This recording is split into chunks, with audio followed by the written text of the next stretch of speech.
శీతల గాలుల ప్రభావంతో తెలంగాణలో ఈ నెల 18వ తేదీ నుంచి 21వ తేదీ వరకు చలి తీవ్రత మరింత పెరగనుందని వాతావరణ శాఖ నిపుణులు తెలిపారు.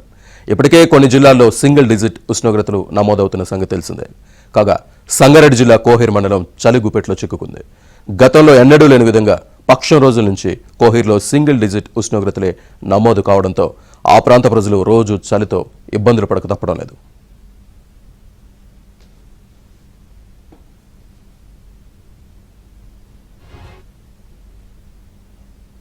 నిన్న కోహిర్లో 7.3 డిగ్రీల అత్యల్ప ఉష్ణోగ్రత నమోదు కాగా మెదక్ జిల్లాలోని దామరంచులో 10 డిగ్రీల కనిష్ట ఉష్ణోగ్రత నమోదైంది. ఇక సిద్దిపేట జిల్లాలోని పోతిరెడ్డిపేటలో 9.2 డిగ్రీల కనిష్ట ఉష్ణోగ్రత నమోదైంది. ఏటా రాష్ట్రంలోని కొమరం భీం ఆసిఫాబాద్ జిల్లాలో అత్యల్ప ఉష్ణోగ్రతలు నమోదయ్యాయి. కానీ ఈసారి సంగారెడ్డి జిల్లాలోని కోహిర్లో అత్యల్ప ఉష్ణోగ్రతలు నమోదవుతున్నాయి.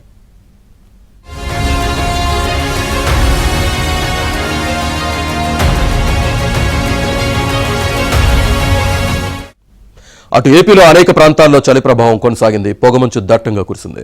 విశాఖ ఎయిర్పోర్టులో నిన్న 7 గంటలకు విజిబిలిటీ 800 మీటర్లకు పడిపోయింది. ఏజెన్సీలో విజిబిలిటీ 200 మీటర్ల కంటే తక్కువకు పడిపోయింది.